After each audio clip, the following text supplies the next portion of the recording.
Oh, hey there. Oh, hey there. I'm Kate. And I'm Bradley. And this is History Buffoons. Yeah, on video. Holy shit. This is nerve-wracking. I don't like it. I don't like it one bit. We have never done this before because, well... And I look like a goof. I mean... A buffoon. That's where I was going to go. Well, you can imagine I am dressed like this for a specific reason. Do tell. The Kentucky Derby's coming up. It sure is. Yes. It's one of my favorite things to watch each year. It's the fastest 2 2 minutes in minutes sports. in sports ever. Yes. Yes. We are going to talk about the biggest cosplay event outside of any convention center. I mean... The Kentucky Derby. Is it cosplay? It kind of is. I feel like, in a way, it could be. No, these people don't dress like that. Not normally, Not no. with the hats. No, those are some giant fucking hats. Yes. But, you know, I don't wear hats. You have a big noggin.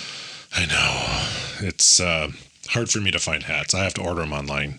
And I get too warm all the time, so I usually don't wear hats. Yeah. Keeps too much heat in. Yeah. That's why I put socks on. What the what? Because that's where my heat escapes. Your heat escapes from your head. Mine escape from my feet. Yeah, so my oldest brother he collects hats, kind of. He'll always buy new ones, and he's always wearing them. And I wasn't trying to flip you off. I had an itch. But he... a fucking itch. I had a fucking itch. So he'll buy hats all the time, and then gets the fitted ones, not what the cool kids call snapbacks these days. I just call those hats. I had an argument with a kid who's like 10 years younger than me about it once at work. Because of their hats? He calls them snapbacks. Oh. I'm like, they're just called fucking hats. Or caps. There's hats or fitted hats. I guess that's where my brain went, but either way. Huh. Yeah, we can never find fitted ones that fit my head, though. Yeah. Whereas my brother can. So apparently I got the large dome in the family. Ouch. Feel bad for your mother. Well, epidural. I wouldn't know. Well, no. Neither would you. No. No, I wouldn't. Okay, tell us what we're drinking today. So I made us mint juleps because that's the official beverage of the Kentucky Derby. Kate is not what you would call a big bourbon person at all. So I did tell her that if she can't get through this, where is it? It's kind of fogging up from the cold, from the ice. There it is. Did you find it? Yeah. So Kate was so nice to get us. You can't tell. No. Well, we'll take a picture when they're not so cloudy from the ice. But Kate was nice enough to get us mint julep cups with. That was weird. What was that? I don't know. What'd I touch? Was that your stomach growling? No, promise. I'm very full. Yes, but she got us some mint julep cups with that actually say History Buffoons 2025 on it. Mm-hmm. So we're commemorating our first ever video with cool cups. Oh, please. There we go. Drink from the bottom. Do I have to touch the bottom? That's preferred, unless you want a whole bunch of bourbon right away. That's a piece of mint. Okay. You'll get that from time to time. Oh, that's fucking good. It can't go to the bottom because nothing's soaking up. There we go. That's minty. Well, it is a mint julep. It's very sweet. Yes, it's from the simple syrup. For sure. So what's the ingredients? Bourbon. To make the simple syrup, was that a strong one? The sweet one, actually. Oh, okay. Mm-hmm. You can buy like pre-made simple syrup. I just make my own because it's just water and powdered. Wow. That was mint.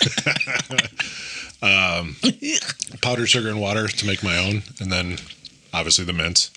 Bourbon. And I used the recipe I got all these years ago was you just top it off with some white soda. I usually use Sprite. So, yeah. But yeah, cheers. I'm going to have another sip. Don't choke on the mint like I did. There was another one. Stop drinking the mint. Pardon me. Okay. So you also... I did. Printed off... the odds and The horses. The for the horses, race. so we can try to pick which one is going to win. You said you like sovereignty for the name, yes? I think that name is pretty nice. I like it. It's a 9-2 odds, which I don't understand the odds. I am the 2 specifically. I'm probably wrong because I'm a buffoon, but I think that's the favorite. Oh, you think so? I believe. I am not 100% sure. Okay. But you could probably look it up real quick if you want to. I really don't. Okay. I'm going to pick sovereignty solely on the name because out of all the names, I really like that one. I mean, I like it. That's a good name. I am going to go with Burnham Square. I like that one. That's a good name too. Yeah, that's my and go-to. 8-1 odds. Not terrible. He's out of the number 1, so he might get pushed against the fence. But you know, I also like the name Citizen Bull. I do like that one. Yes. And Owen Almighty. I think that's great. Yeah. And then Flying Mohawk. I think that's pretty epic. That's pretty great one. I'm not gonna lie. Flying Mohawk. Who doesn't like that? And California Burrito. California Burrito. But my pick is sovereignty. Okay. Mine's Burnham Square. So we will see if either of us even come close and get those picks right. But let's learn some history on the Derby. On the biggest cosplay event outside of a convention center? Okay. I feel like I've heard that before. So this is actually going to be a little of a Q&A. Yes. There's only 11 questions. Okay. So it's not like rapid fire or anything. Right. But you know a lot about horse racing. You know enough. I know a decent amount. You had a horse. I did have a horse, yes. And what was her name? Her regular name was Molly. And what was her racing name? Is that what you would call it? So she or wasn't, like a certified name? I don't know how that works. I'm trying to remember what they called it. So she wasn't a racehorse. She was just in like the hunter jumpers, which is like going over fences and stuff and whatever. Her name for that was Indulgence. Oh, that's sweet. Yeah. I like that too. I didn't pick it. I like it though. No, I do too. Yeah. But her name was Molly, and she was a sweet horse, and she loved me. Yeah. It was great. What kind of horse was she, do you recall? She was a thoroughbred. Does that not help you?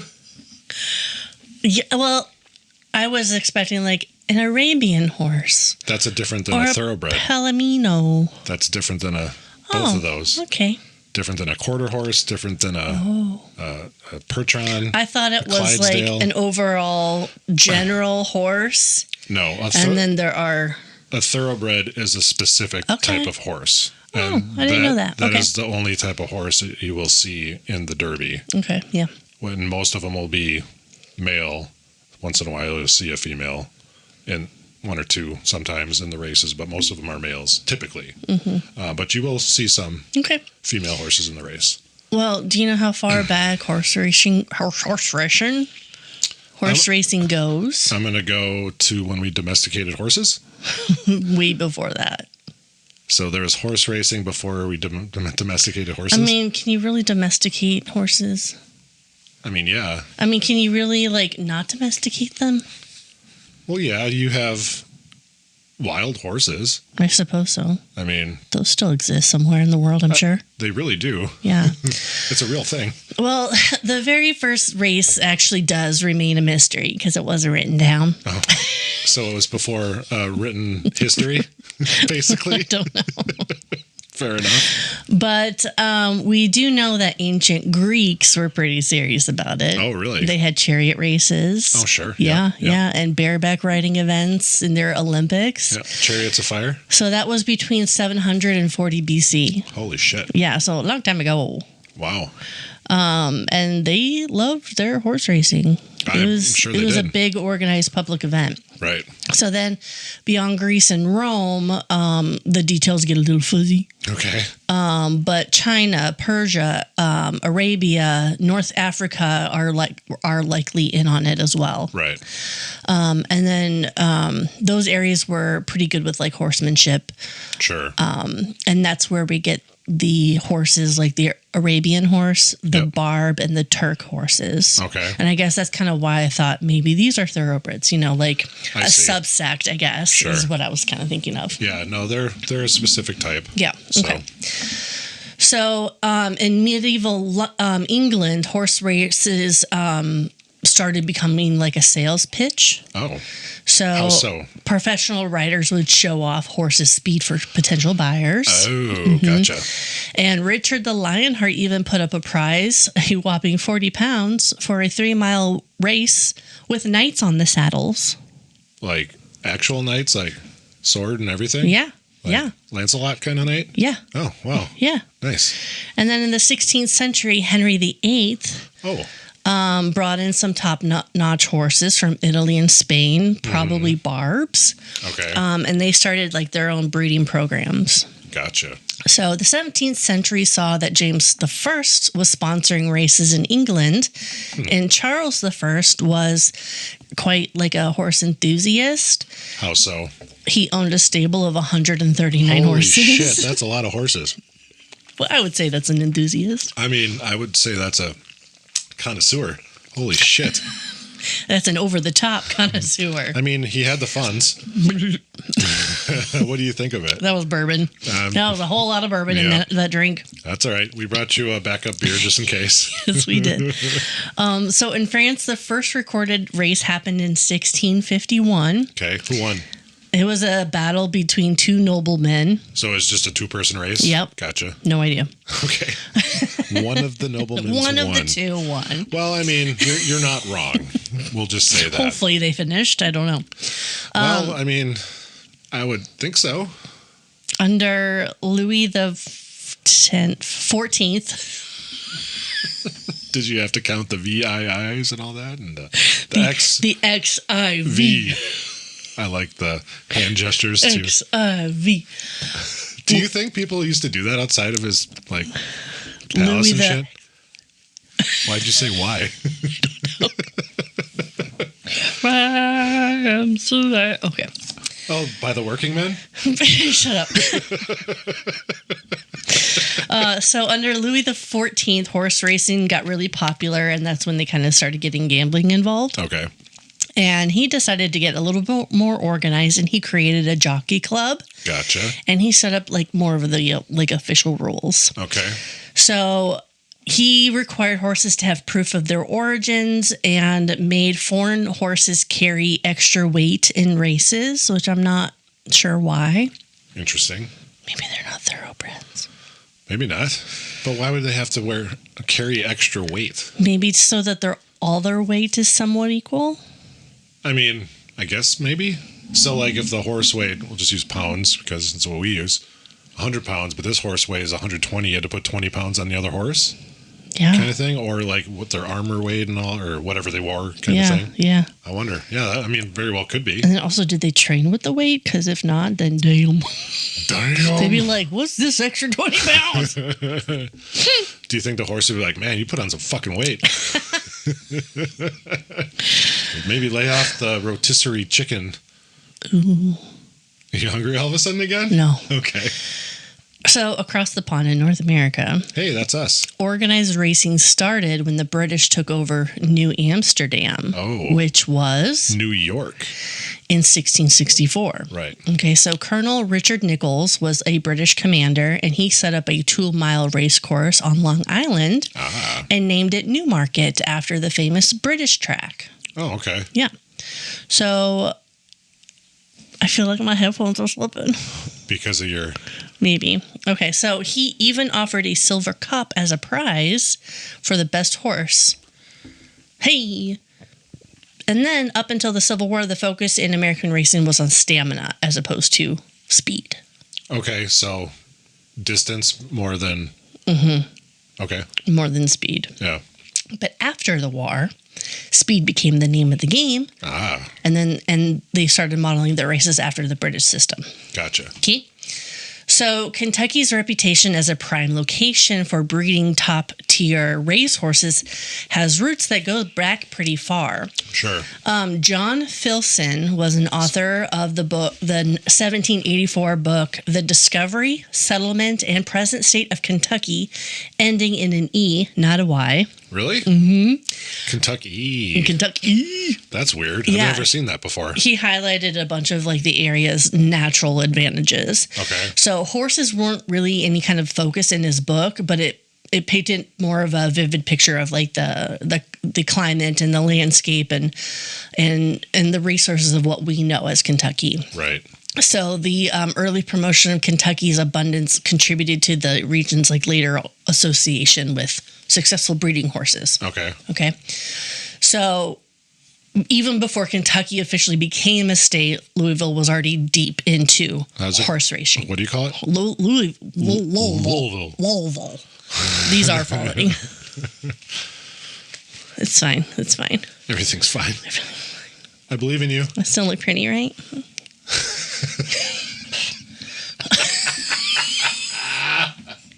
Oh, that's great. So,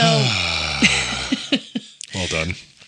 Yeah, so they were starting to have issues with the races being in the middle of town. And so the city leaders started pushing for proper race tracks to be built. I see. Okay. So they realized that things were just getting unorganized and the downtown streets were getting busy.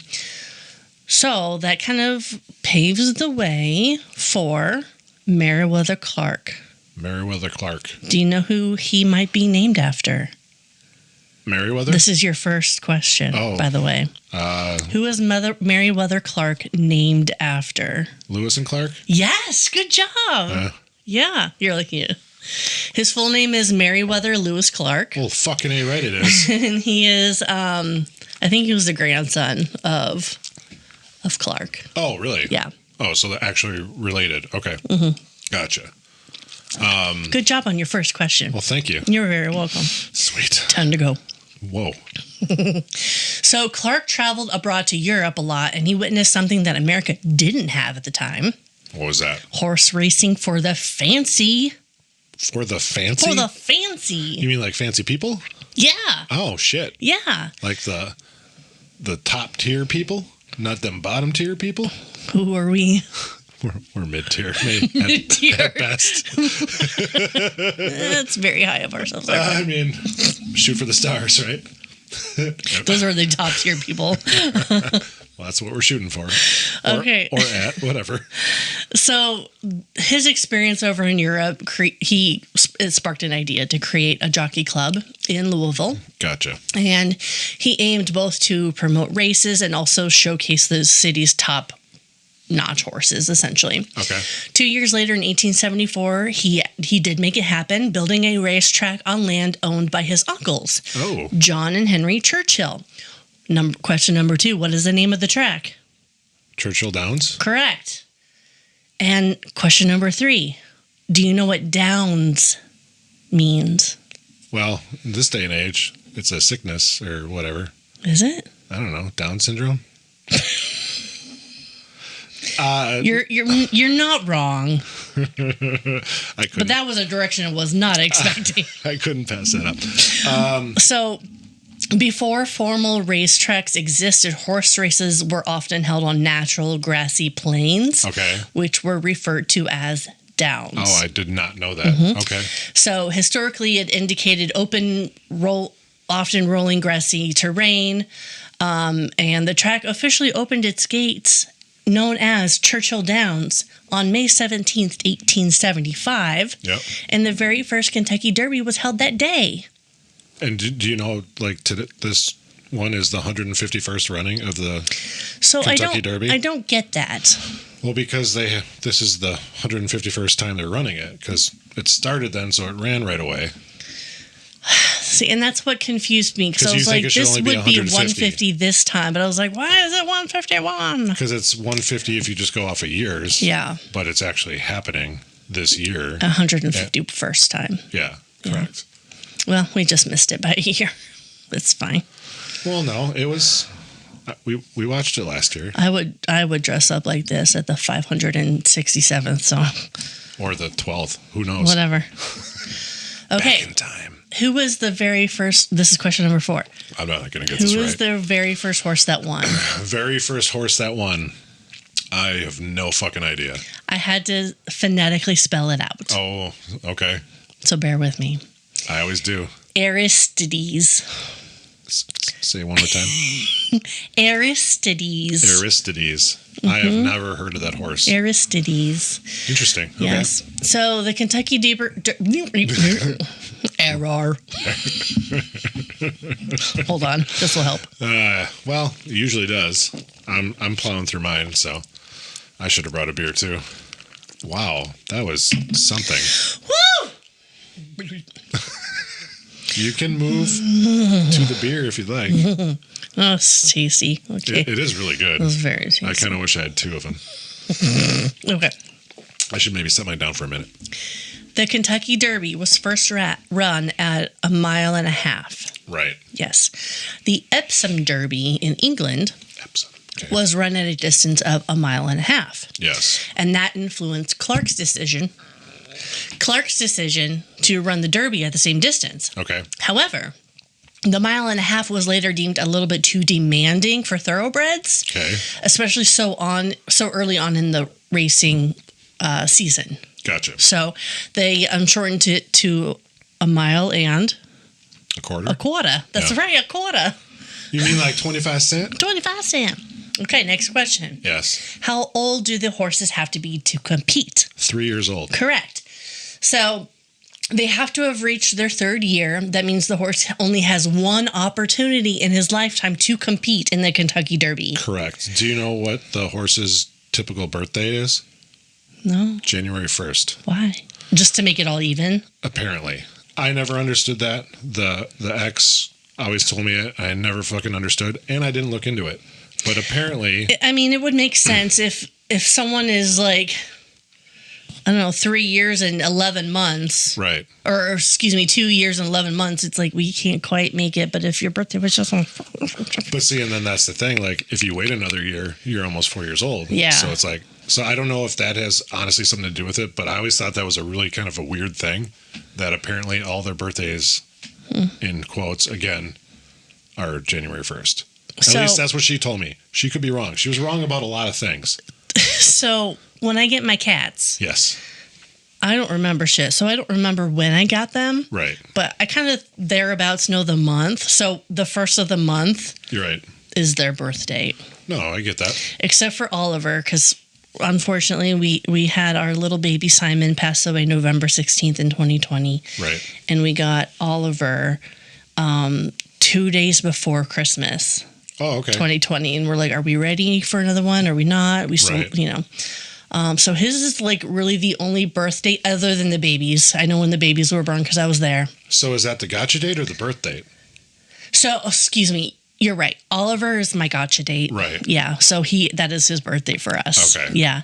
Penny and Frankie, it's the first of whatever month we chose, and then Penny's babies, Bonnie and Amos, we actually do know their birth dates. Because you actually had them as kittens and all that. Yes. Whereas, like for one of my cats, of the 3 remaining, I know specifically when she was born because I was there.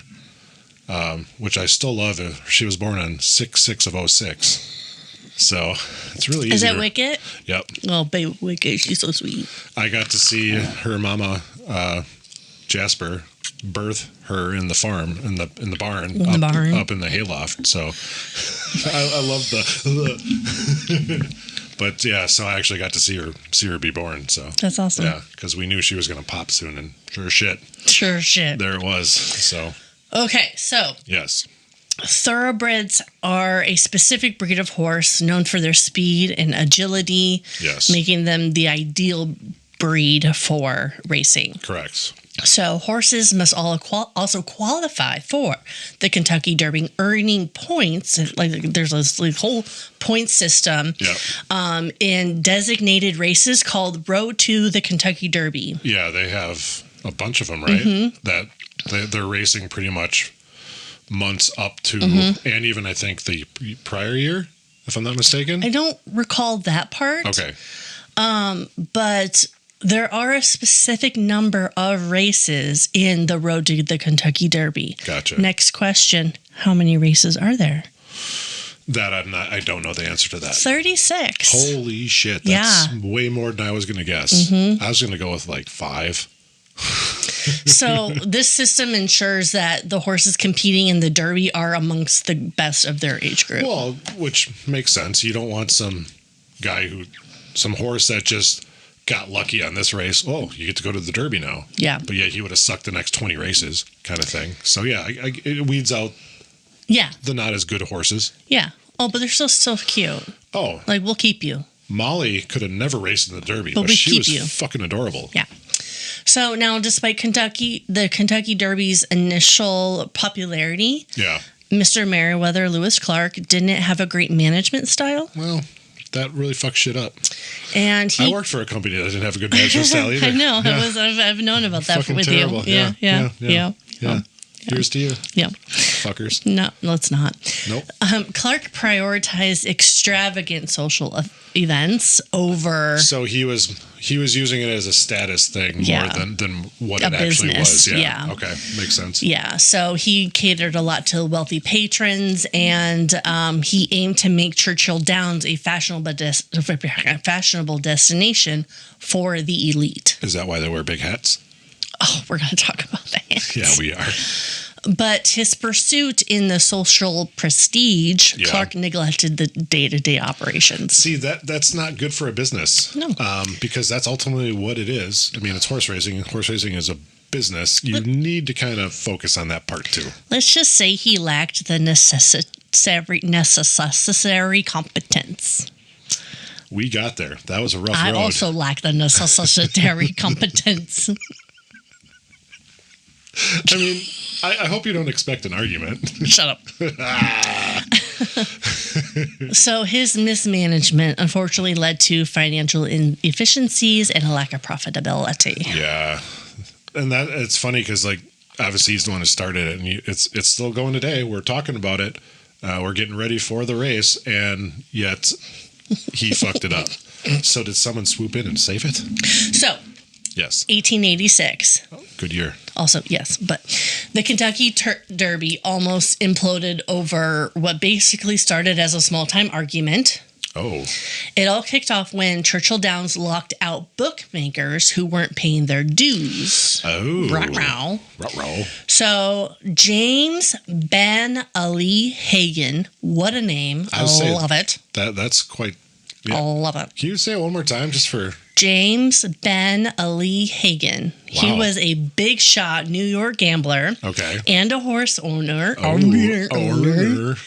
And he had a whole bunch of like top horses to race at the track, right? Okay. So he was furious about the bookies being gone. Okay. But he still ran his horse, Ben Ali. Ben Ali? Fucking named his horse after himself. What a vain character. Douche. What a douche. Douche canoe.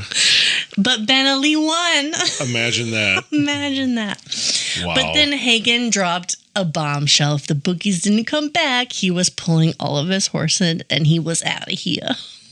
He was leaving. So he had that much pull? Yeah. That it mattered? He had basically all the horses. Oh. If he pulled the horses, there was no horses. Well, that would be a problem for a horse race. I love the cross-eyed look every single time you take a sip. It's fucking amazing. Like it's the powdered sugar simple syrup. Because it's not powdered sugar anymore. I like the mint. I like the bourbon. I'm thinking maybe no simple syrup and just the Sprite. See what that tastes like. We can do that for you next time. For me, yeah. Yeah. I like the simple syrup. I feel like I didn't put enough in mine, but my drink's almost gone. Which is also sad. We might have to do a break. It's gonna be really... let's keep going. Okay. Let's trudge on here. Okay, so yes, Hagen pulling his horses was a major deal. Yeah, it was a big threat. Okay. Without his horses, the whole racing season, including next year's Derby, would be a major flop. Right. So for a moment, it looked like they kind of dodged a bullet. The bookies and the track reached a quick deal. Okay. A track official couldn't keep his mouth shut, though. What did he say? He basically told everyone that he thought Hagen... Sorry. Rewind. He basically told Hagen what he thought of him and where to go. Did you tell him to go to HE double hockey sticks? Yes. Holy shit, that is scandalous. And of course, it got right around to Hagen. Hagen's all like, he said, what about me? No, he didn't. No, he didn't. So the next morning, yes, Hagen was gone. Stables were completely empty. Take my horses, we're leaving. Mm-hmm. Load the train. He packed up just like he said he would. Yeah. A little spat and nearly killed the golden goose.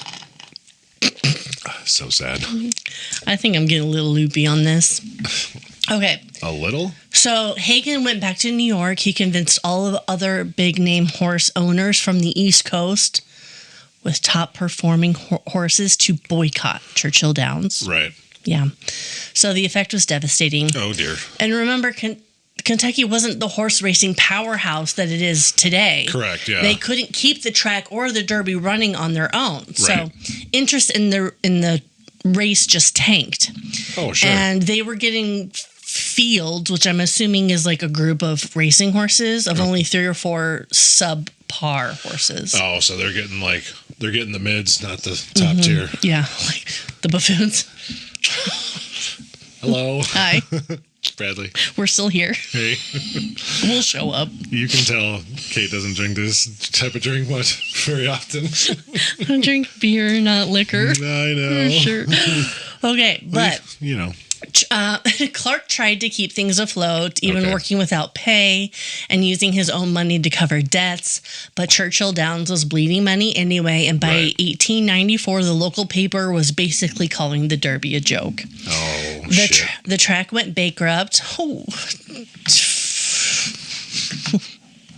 What did you do? I don't know. Something moved on the computer. But why? I don't know. The track went bankrupt, Yes. and Clark, completely heartbroken, stepped down at Churchill Downs. He stepped Churchill down? I'm sorry, what was that? Did you burp? I did. Finally. I'm not the only one. It's because I'm not drinking beer, that's why. I will release the burp track if you don't shut the fuck up. Yeah, that's right. That's what I thought. Anyways, so it's I don't know what you're talking about. I do. So the funny thing is, Jesus Christ. This might have been the wrong episode to start. Holy shit balls. Pretty good, right? It's gone. Am I right? I was trying to say something, but then you were being all Katie. I didn't mean it to sound like that. Kate E. Y at the end. Ah, Jesus fuck. Sorry about that. Oh, wow. Yeah, that wasn't intended. I haven't been called that since last week by a student. Well, you know. She called me Katie, and I was like, what? But see, I didn't actually call you Katie. I called you Kate. E. It wasn't intended for that. I apologize. Kate. Okay, you're being all Kate-like. Yeah. Fucking derailing shit. Okay, so for those of you who don't know, Katie is my real name. I just prefer Kate. Yes. You go by Kate, and you have for a very long time. Yeah. So that's why I feel bad calling her that, because it wasn't intended. So anyways, can we move fucking past this? For the love of God. Okay, so tragically, Clark never recovered from stepping down and basically losing the Derby. And 5 years later, he was found dead. Oh, shit. Did we know why? So, or how, I should say? Gunshot wounds? Like, he was gunned down or he killed himself? It's unknown. Jesus Historians Christ. don't even know, like, what Really? happened, if it was self-inflicted or if it was murder. That is fucking wild. Really? Mm-hmm. Wow. I never heard that before. Yeah. I also didn't really know much about him, to be honest. That's crazy. But after that, a group of investors bought Churchill Downs and gave it a makeover, building the famous grandstand with the twin spires. Yep. They also shortened the distance of to 1.25 miles at this time. Right. And they started a tradition of giving the winning horse a blanket of roses, which led to the race being called Race of the Roses. Run for the Roses. Yeah, fuck. I knew that. That's all right. I meant to say run. And even with the changes, the boycott actually did continue to drag on. Oh, shit. Plus, new management cut the prize money, so trainers took their best horses elsewhere. Which, I mean, that's why they're in it. So, can you stop doing that? Yeah. You are on fucking camera right now. I can't see myself. Attendance did keep dropping, and the Derby was still getting small, weak fields. Sure. So a group of horses, right? Yeah. Fields. Yeah. So by 1902, the investors were pretty much done. They wanted to get rid of Churchill Downs, basically a financial burden, and pass it on to somebody else. Sure. So just when things looked completely hopeless, very bleak, along comes a spider? Colonel Matt J. Winn, Winn. He was a merchant tailor. Okay. And not a big horse track kind of a person. Just a business guy. He's a businessman, exactly. But he had a lifelong obsession with the Derby because he saw Astricities win as a kid. Oh, really? Yes. That's cool. Yeah. So Winn took over as vice president and later general manager, and he had this amazing charm and business sense. Sure. And he started personally reaching out to like old Louisville fans who used to go to the track, offering them seats for the 1903 Derby. Nice. And it worked. They brought their friends. Winn made sure everyone had a great time, and they did kept coming back. So he like personally invited all these people. Hey, you like Churchill Downs, several years ago, please come back. Like, honestly, here's a ticket. That's a nice touch though, because it's a personal touch where it's like he's actually inviting these people instead of just being like, hey, you should spend money here. Yeah. Kind of thing. Yeah, exactly. So the people felt welcomed and wanted, I guess. And for the first time in ages, Churchill Downs did make a profit. Wow. Mm-hmm. And you said 03? Mm-hmm. Okay. So things were looking up. Oh, I'm sorry. Yeah. As people used to say, 03? Anyways. Do you want to wear this? I kind of do now. You don't have hair for it. It'd have to be like a beard clip. That would be fucking fantastic. Maybe I'll do that for next year's episode. Stay tuned, folks. Probably won't happen. The beard thing, that is. That episode, I'm hoping. Okay, so anyways, things were looking up. The Derby was still struggling a little bit to attract more than like a few local horses and the local fans. Right. But then there was another problem.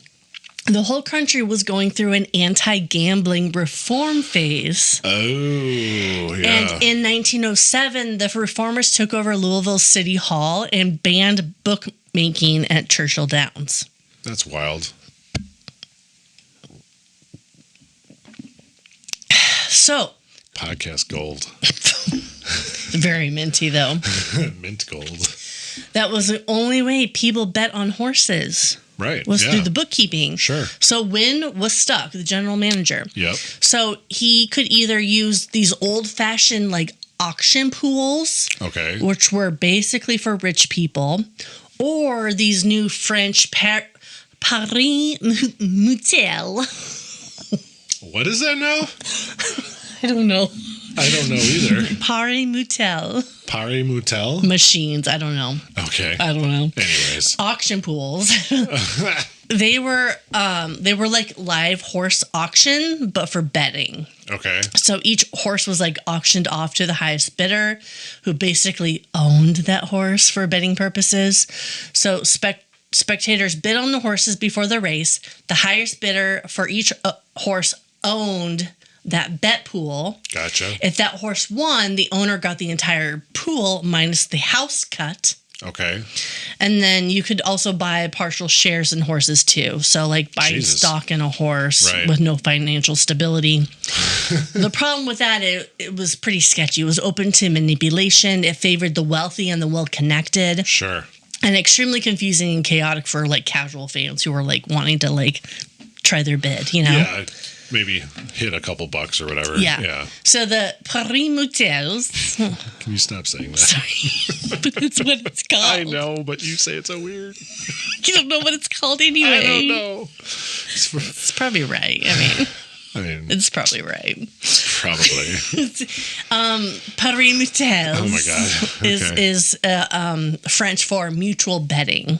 Okay. Oh, okay. And they were kind of perfect for this situation. They were fair, allowed small bets, and got rid of the bookie corruption. All right. So those were first used at the Kentucky Derby in 1908. Okay. And it replaced auction pools after public demand for fairness and transparency. Oh. And all bets go into a pool, and the odds fluctuate based on how much a bet is on each horse. Right. After the house or tax cut, the pool is then divided among the winning bets. Right. Okay. So it's also a machine. So in the early 20th century, mechanical machines were used to calculate the odds and payouts in real time. Oh. No app, no Wi-Fi, just gears and cranks and sweaty math guys. They didn't have Wi-Fi back then? I know, right? So weird. Oh my God, stop moving. Whiffy. Stop fucking it up. So it won. Stop. I'm not used to MacBooks? Yeah. I know. Sorry about that. It's okay.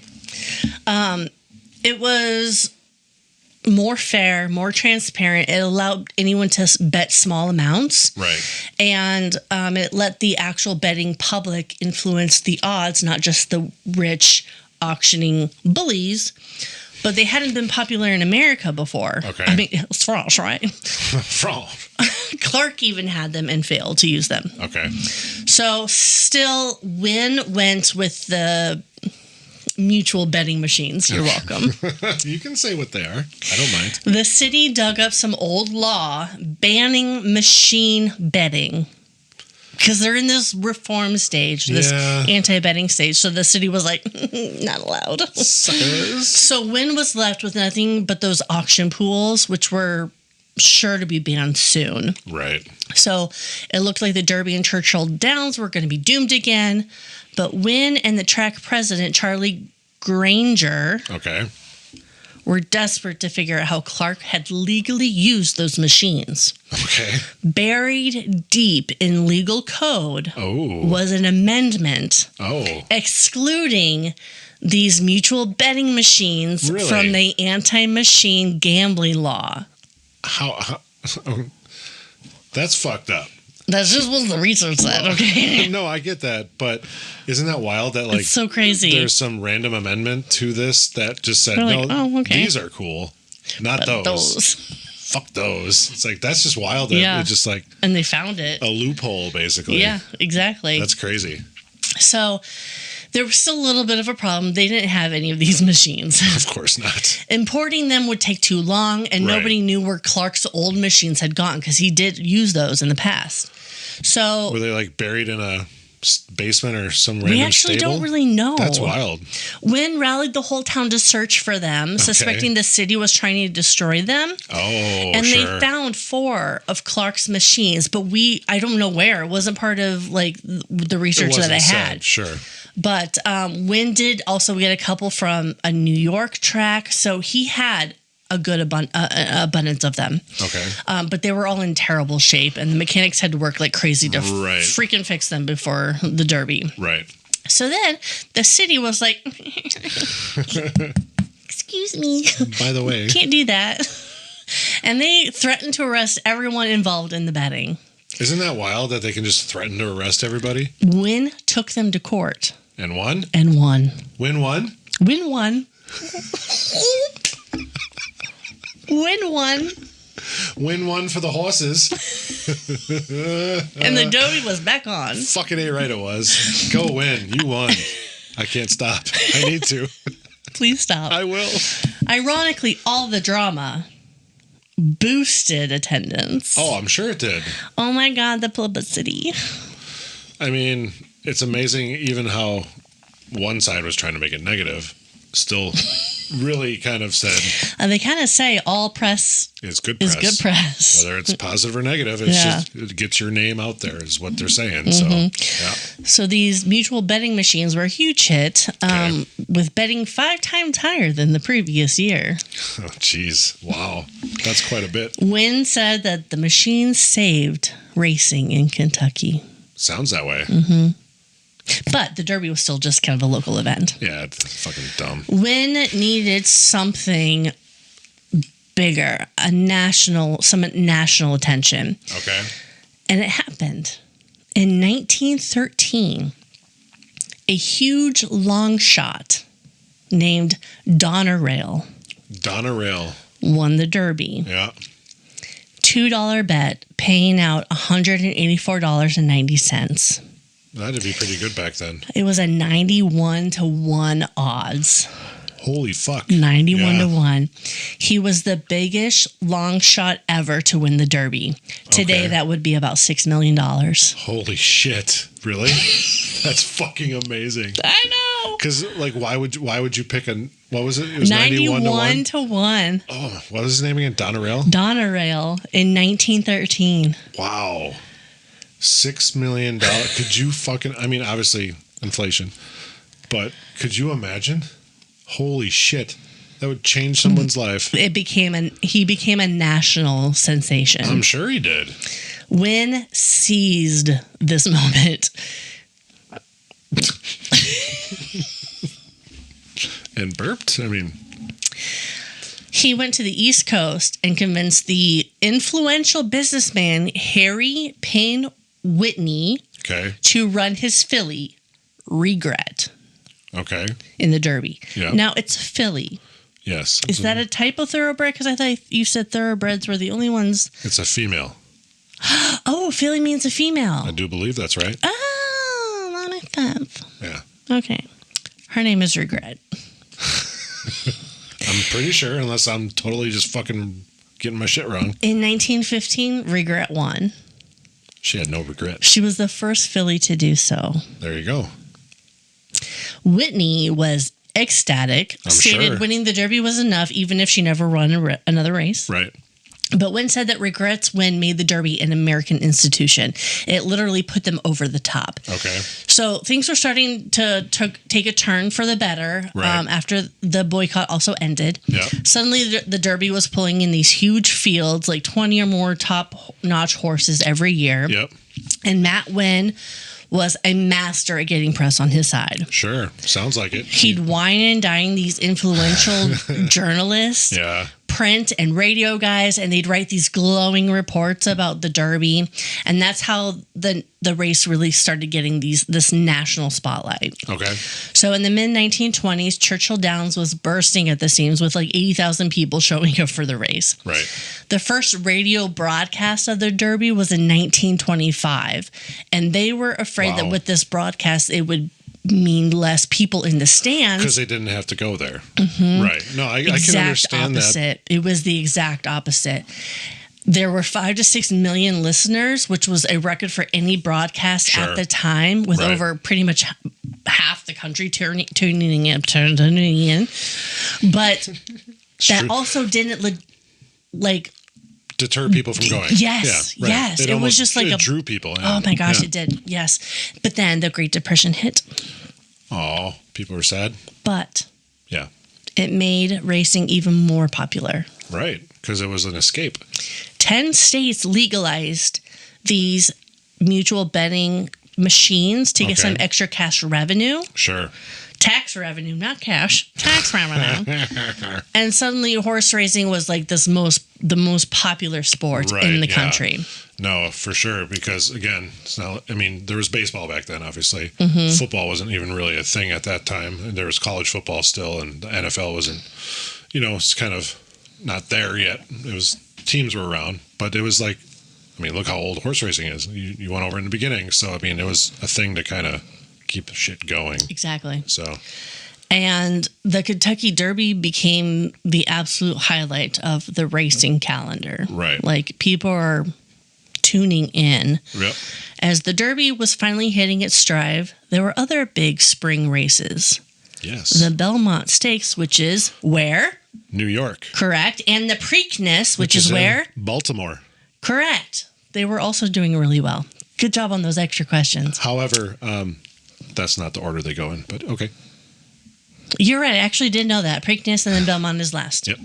So in 1935, a horse named Omaha did something incredible. Do you think that was Peyton Manning's favorite horse? He used to say Omaha a lot when he was going to hike the ball. Why? That just was his thing. Huh. I'll have to play you a clip of him saying I that didn't know sometime. that. Yeah, he just got Omaha. Go Peyton Manning. Love that guy. He's pretty funny. Yeah. Did you ever see him on Saturday Night Live? If not, you should, because Okay. it's fucking hilarious. No, but I grew up near Omaha. I know. Nebraska. Are you trying to get what little might be in there? Oh, I bet my ice melted a little bit. That's what I was looking for. Yeah. So Okay, Omaha. A horse. you sounded like Peyton Manning right there. Finally won all 3 races. Triple Crown. And that's when rider Charlie Hatton came up with the title Triple Crown. Yep. Basically, it's the ultimate test for any 3-year-old racehorse. Yep. So even after they declared like the Triple Crown was now a thing, Yeah. they retroactively Went back to other horses. horses. Cool. That's nice that they did that. Yep. So there were 2 other horses that had won all 3 before. Okay. In 1935, Sir Barton Sir Barton. and Gallant Fox. And they were nice. retroactively called the Triple Crown winners. So that's pretty cool. That is cool. Then in 1937, War Admiral won it. Sure did. And he was the 4th official Triple Crown winner. Yep. And then the Derby wasn't just a race by itself. Yeah, it was a group. Now. Yeah, it became a kickoff for the whole big spring celebration, weeks long, that everyone in the country cared about. And all those years of political headaches and money problems were gone. Their Derby was about amazing horses and the races that they were in. Right. Okay, so the fun part. Yay. Tradition. Yes. Tradition. Why did we get Spanish all of a sudden? It's Russian. Thank you. That was Russian? That was the Russian from Fiddler on the Roof. That's the most Spanish Russian I've ever heard. That's from Fiddler on the Roof. Tevye or whatever. I have no idea. It's been a long Tradition. time. Okay. Keep moving on. Anyways, I would like to. So, tradition. Hats and fashion. Hats and fashion? So, hats and fashion were basically taken directly from Meriwether Clark's vision from Europe of the prestige of the race. Right. So, what I'm wearing today. Yes. What is it called?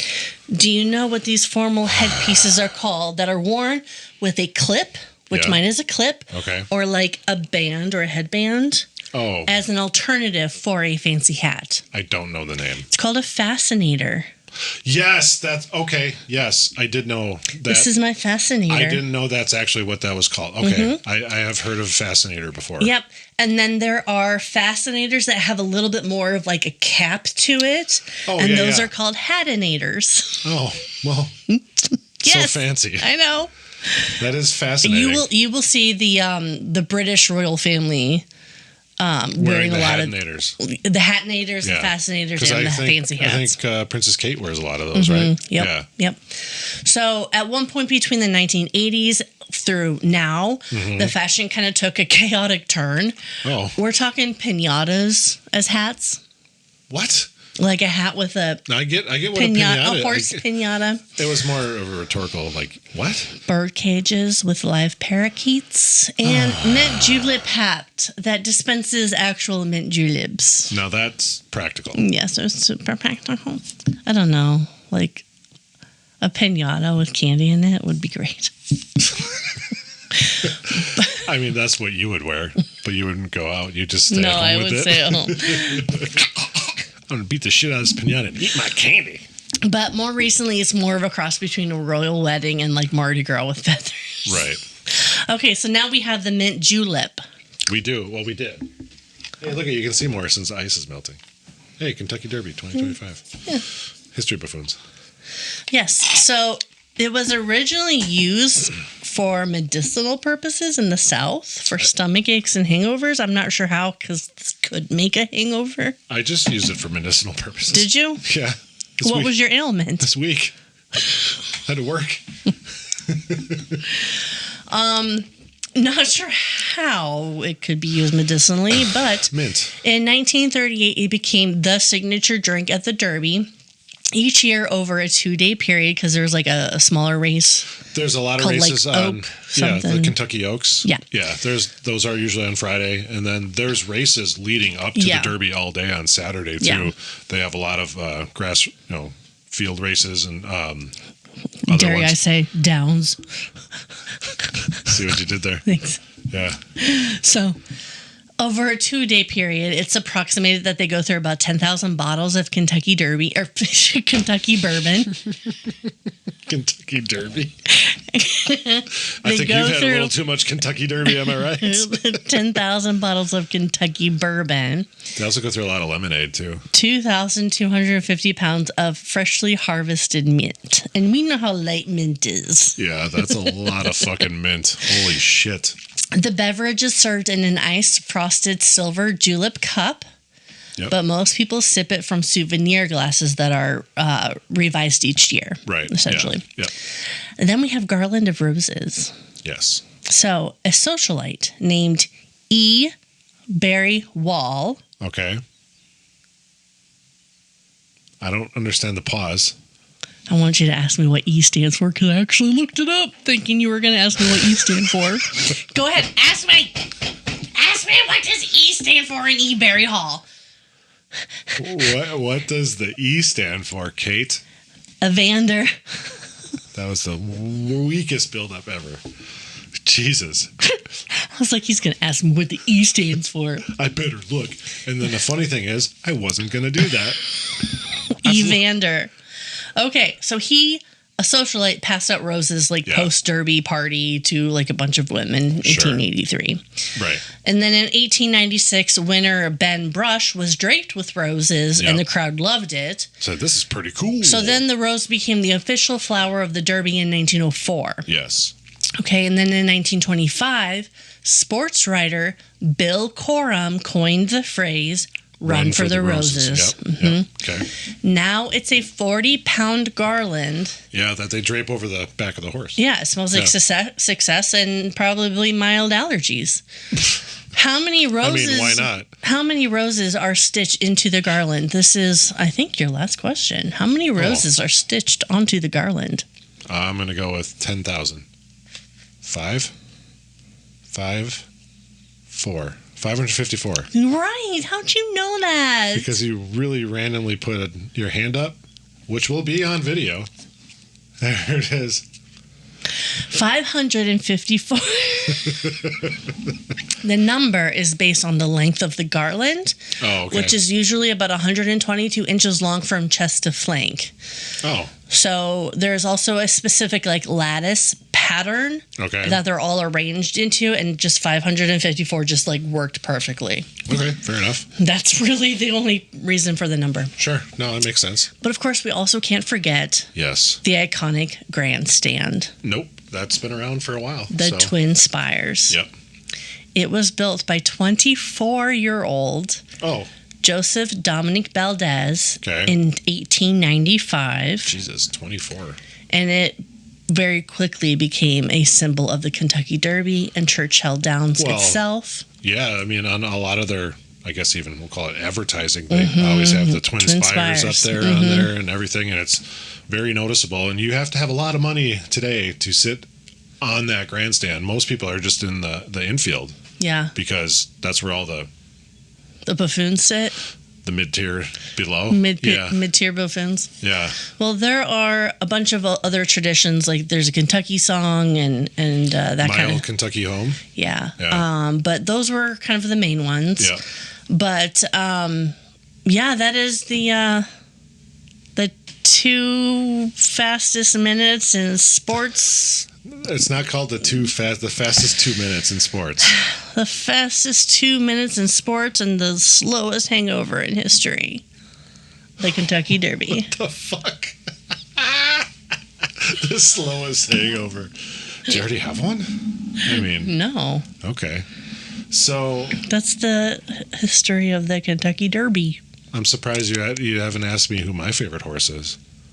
I know what your favorite horse is. We'll His favorite horse is Secretariat. Yes. And I think the most recent winner of the Triple Crown was American Pharoah. That sounds right. That was a couple years back. That was a few years back. I have a couple bottles of Maker's Mark because that's Kentucky bourbon. They do these special bottles for old winners and stuff. I have 3 of them. I have Justify, American Pharoah, and Seattle Slew. And unopened. All unopened, which is kind of sad. But I'm just kidding. They're pretty cool. I like them. But I think is that the last one? I guess I'm drawing a blank. I want to say American Pharoah was the last one. It happened a couple years back. But Secretariat's always been my favorite horse. And it's not just because he was one of the most popular. He was a fucking beast. We're gonna watch Secretariat from Disney. Yeah, with Diane Lane. Right? Honestly, I can't tell you enough how much I love this movie. You have said that. I think I've seen part of it once. I don't think I've ever actually seen the full movie. Diane Lane is great, right. And John Malkovich is in it. Oh, is he? Mm-hmm. And Lafayette from True Blood. Oh yeah, is in it. He passed away. He did pass away. That was really sad. I like that guy. Yeah. One of my it has nothing to do with the 3 horse races that were, well, it's Kentucky Derby we're talking about, but involved the Triple Crown. But one of my favorite horses was Seabiscuit as well, that movie. Mm-hmm. I really enjoy that movie with Tobey Maguire and Jeff Bridges and all that. But I don't think I've ever actually fully seen Secretariat. If I do, I don't recall. But that came out like at least 10 plus years ago now, right? Oh yeah, it's been out for a minute. Yeah, but for sure. Anyways, he had like an enlarged heart, I guess, when they Secretariat did. Yeah, I think after he passed away and they studied him, kind of thing, because he just destroyed everybody at the Belmont. What's the animal version of an autopsy? I'm not sure. Yeah, I think there's a separate name for it. So yeah, I'm assuming that's what they did for him. I would imagine, but he was a fucking beast. Patopsy? Sure. I see what you did there. I don't know if I like what you did there, but I see what you did there. Anyways, I'm drawing a blank, which unfortunately, so obviously the Kentucky Derby is the Run for the Roses. Are you looking it up? What are you looking up? The horse? Animal autopsy.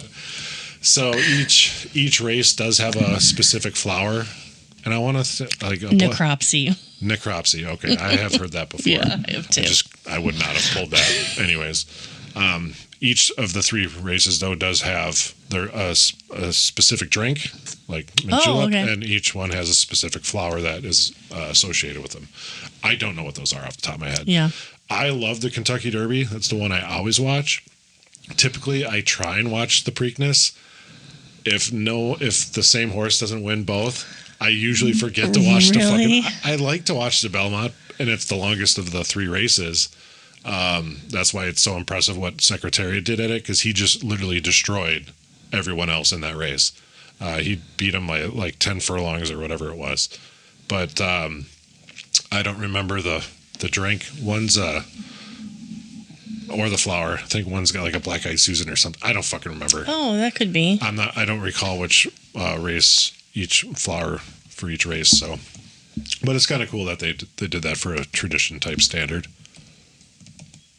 Wait while we have Kate type it in. Black-eyed Susan. That's it. Yes. Yeah. And black-eyed Susan cocktail. Right. That is for the Preakness. Okay. And then for the Belmont. Yes. This is great because you're just like pecking at it. No, don't allow. Don't allow. Hello. Hello. Can you not find it? Or did you fuck it up? Oh, Jesus. It doesn't even say. It's quite all right. Is it? Well, I mean, now I feel like we have to finish this, so no, it's not all right. Figure it the fuck out. White carnation? Really? For That the sounds Belmonts? so boring. I didn't think that was right, but okay. I guess I didn't know. And the Belmont Breeze. That's what it is, yes. So, I like the mint julep. I like bourbon, so. White carnation, interesting. I like the roses better. Plus, red's my favorite color, so. Did you like my fascinator? Is it fascinating? I was fascinated by your fascinator. I was even more fascinated how you had a trouble getting it on with your head. With my headphones? So where'd you go? Oh, there you are. Hey. Yeah, it doesn't. It's probably not like the best Setup. pairing. No, but whatever. It worked. How'd you like your mint julep? It was delicious. Once we're done here, I'm going to go make another one. Yes. How do you feel about our first video? I'm undetermined. Same. I haven't been able to watch myself, so that's probably a saving grace. For the better. We did video this. That doesn't mean it will see the light of day. When I go through the editing process, I will determine if this gets released ever. Okay, so I had Sovereignty, and you I had Burnham Square. Burnham Square. Yes. Stay tuned, folks. Stay tuned, Miss Moneypenny. Also, Yes. we're going to do a horse race on camera. Oh, yes. It's going to be a short. We'll do a short. So find that on YouTube. Yeah, so, oh dear, this is a bit ago.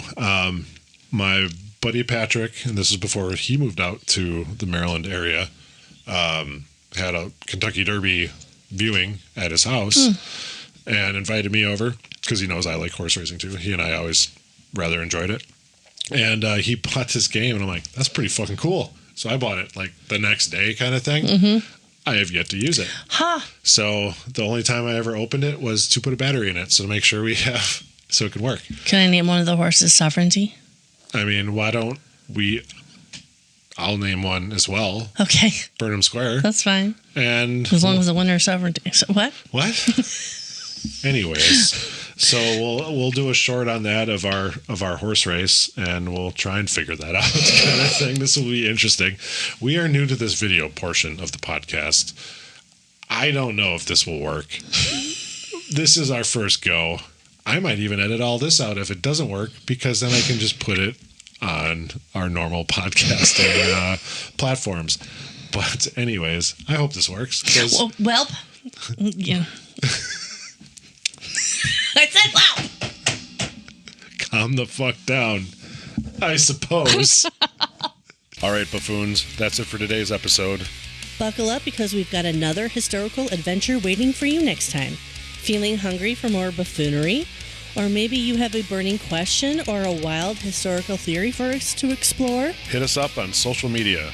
We're History Buffoons Podcast on YouTube, X, Instagram, and Facebook. You can also email us at historybuffoonspodcast@gmail.com. We are Bradley and Kate. Music by Corey Akers. Follow us wherever you get your podcasts and turn those notifications on to stay in the loop. Until next time, stay curious and don't forget to rate and review us. Remember, the buffoonery never stops.